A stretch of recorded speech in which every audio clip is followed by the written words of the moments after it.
Good morning class. बेटा, इससे पहले वाली क्लास में हमने पढ़ा गद्य भाग में पाठ जामुन का पेड़। अब हम लेते हैं पद्य भाग को। पद्य भाग में हमने गज़ल पढ़ी थी दुष्यंत कुमार जी की। उसके बाद के जो दो पाठ हैं अक्क महादेवी और अवतार सिंह आश, ये ओमिट हैं। तो इसके बाद हम चलते हैं अगले पाठ पर, आओ मिलकर बचाएं, जिसकी कवयित्री हैं निर्मला पुतुल। निर्मला पुतुल का जन्म दुमका झारखंड में 1972 में हुआ। इनकी रचनाओं में नगाड़े की तरह बजते शब्द और अपने घर की तलाश में आदि प्रसिद्ध हैं। इन्होंने नर्सिंग की थी। आय यानी जीविकापार्जन हेतु इन्होंने नर्सिंग में डिप्लोमा किया था, लेकिन इन्हें लेखन का बहुत शौक था।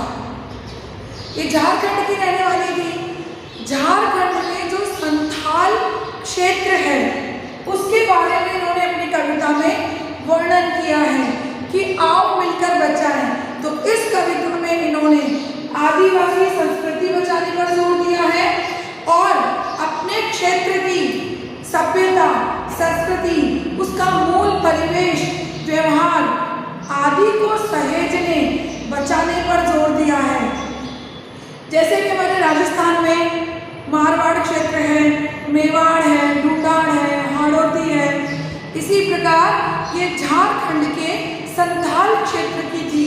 तो वहाँ की संस्कृति, विशेषतया आदिवासी संस्कृति को इन्होंने बचाने का जोर दिया है कि यदि आधुनिकता के चलते हमारी ये संस्कृति नष्ट हो गई तो इसका नामो निशान मिट जाएगा। इसे सहेजना बहुत आवश्यक है। तो ये जो कविता है खड़ी बोली हिंदी में है, आम बोलचाल की भाषा शब्दों का प्रयोग है और प्रसाद गुण विद्यमान है। बहुत ही सरल शब्दों में इन्होंने अपने भावों को व्यक्त किया है। आओ मिलकर बचाएं अपनी बस्तियों को। किसे बचाना है? आओ हम सब मिलकर बचाएं अपनी बस्तियों को। नंगी होने से, शहर की आबो हवा से बचाएं उसे। आबो हवा यानी जलवायु, यानी शहरी आधुनिकता की लहर जो सब जगह छाई हुई है, उससे हमारी ग्रामीण संस्कृति, आदिवासी संस्कृति की रक्षा करें। बचाएं डूबने से पूरी की पूरी बस्ती को। हडिया में, हडिया यानी कुंड, यानी हमारी पूरी की पूरी बस्ती, हमारी जो संथाल संस्कृति है वह पूरी डूबती जा रही है। तो उसे आधुनिकता के प्रवाह से बचाएं। अपने चेहरे पर संथाल परगना की माटी का रंग, भाषा में झारखंडीपन, यानी हमारे चेहरे पर उस मिट्टी की खुशबू हो, रंग हो, हमारे चेहरे से वो मिट्टी झलके। जैसे हम राजस्थानी हैं तो क्यों हमें अपनी क्षेत्र की भाषा बोलने में शर्म महसूस होती है? क्यों हम अंग्रेजी को ज़्यादा महत्व देते हैं? राजस्थानी छोड़ो, हम हिंदी भी बोलने से शर्माते हैं कि नहीं, अंग्रेजी का ज़्यादा प्रभाव पड़ेगा।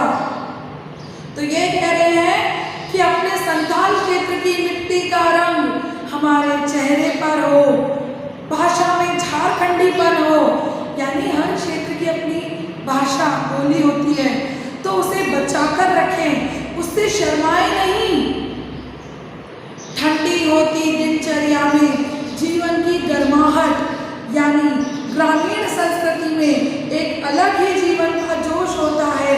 तो वो जीवन का जो जोश ठंडा हो रहा है उसमें एक गर्माहट भरे, यानी उसे वो जो हमारी संस्कृति है, खान पान है, वेशभूषा है, बोली, भाषा, त्योहार है, उन सबको बचाकर रखें।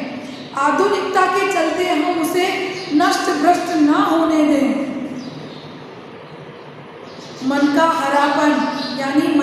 खुशहाली, बड़े जिंदा दिल होते हैं वे लोग। बेटा ये बात इन्होंने अपने झारखंड के संथाल क्षेत्र के लिए कही, लेकिन यही बात अगर हम अपने राजस्थान के लिए और राजस्थान में भी अपने ढूंढाड़ क्षेत्र के लिए माने तो हाँ खरी उतरती है कि कहीं ना कहीं हम भी उन परंपराओं को, सभ्यताओं को, वेशभूषाओं को खो रहे हैं। तो क्यों अपने मूल अस्तित्व को हम खो दें? नहीं, इन्हें नहीं खोना है, इन्हें बचाकर रखना है। दिल का भोलापन, अक्खड़पन यानी जिद्दी स्वभाव, जुझारूपन यानी संघर्षी भाव, किसी भी काम को करने की जो जिद होती है, जो संघर्ष होता है, उसे हम लोग बचाएं। तो ये कह रहे हैं कि आओ हमें अपनी संस्कृति को बचाना है, अपने मन के खुशहाली को बचाना है, जीवन में जो जोश ठंडा पड़ रहा है उसे बचाना है, अपने जुनून संघर्ष के भाव को बचाना है। और आदिवासी संस्कृति में और क्या क्या है? भीतर की आग, धनुष की डोरी, तीर का नुकीलापन, कुल्हाड़ी की धार, जंगल की ताजा हवा, नदियों की निर्मलता, पहाड़ों का मौन, गीतों की धुन, मिट्टी का सौंधापन, फसलों की लहलहाहट। पिछली पंक्तियों में जो हमने पढ़ा उसके साथ साथ हमें आदिवासी संस्कृति में और क्या बचाना है? आदिवासी संस्कृतियों में ये महत्वपूर्ण चीजें होती हैं, धनुष, डोरी, उनका वो संघर्षी भाव, प्रकृति का सामीप्य, कुल्हाड़ी की धार, जंगल की ताजा हवा, नदियों की धुन, पहाड़ों का मौन, फसलों की लहलहाहट और मिट्टी से आने वाली सौंधी सौंधी खुशबू। तो इन सबको क्या करना है? हमें बचाना है। नाचने के लिए खुला आंगन। आदिवासी संस्कृति में जब कोई त्योहार होता है, जब कोई पर्व होता है, इनके विवाह उत्सव होते हैं, तो ये सब मिलकर अपने ही तरह का एक नृत्य करते हैं और आभूषण धारण करते हैं। अलग ही प्रकार की इनकी परंपराएं होती हैं। तो नाचने के लिए खुला आंगन, गाने के लिए गीत, हंसने के लिए थोड़ी सी खिलखिलाहट, रोने के लिए मुट्ठी भर एकांत यानी सुख दुख की भागीदारी था। ये सब बचानी है, गीत बचाने हैं और अपने मन का उल्लास भी बचाना है। आपने देखा होगा आज के टाइम में जो पहले वाले गीत गाए जाते थे, लोकगीत विवाह आदि में गाए जाते थे, अब वे लुप्त प्राय से हो गए हैं। बच्चों के लिए मैदान, सही है, सभी जगह कंस्ट्रक्शन चल रहे हैं, आधुनिकता के चलते सभी जगह के मकान, सभी जगह कंस्ट्रक्शन कार्य, सड़क, रेल, पुल आदि का कार्य इतना बढ़ गया है कि प्रकृति को भी हमने नष्ट कर दिया है। बच्चों के लिए वो बड़े बड़े खुले आंगन मैदान बच्चे कहाँ हैं क्या? पशुओं के लिए हरी हरी घास, बूढ़ों के लिए पहाड़ों की शांति, यानी बूढ़े भी जहाँ स्वस्थ और सुखी वातावरण में श्वास ले सकें, बच्चे खेल कूद के अपना सर्वांगीण विकास कर सकें।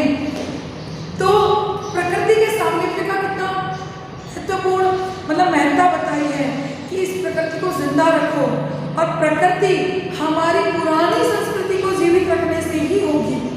आधुनिकता की दौड़ में वो नष्ट हो जाएगी। और इस अविश्वास भरे दौर में देखो, इस ग्रामीण और प्राचीन संस्कृति, आदिवासी संस्कृति को बचाने के साथ साथ और क्या बचाना है हमें? इस अविश्वास भरे दौर में, दौर यानी समय, प्रत्येक व्यक्ति एक दूसरे पर अविश्वास करता है, किसी चीज पर विश्वास नहीं होता। ऐसा लगता है व्यवहार में मिलावट, खाद्यान्न में मिलावट, संस्कारों में मिलावट, हर चीज में मिलावट हो चुकी है। तो इस अविश्वास भरे दौर में थोड़ा सा विश्वास, थोड़ी सी उम्मीद, थोड़े से सपने, यानी जो मूल रूप में होते हैं, जो इंसान के मौलिक रूप में होते हैं, उस सपनों को, उन उम्मीदों को, उन आशा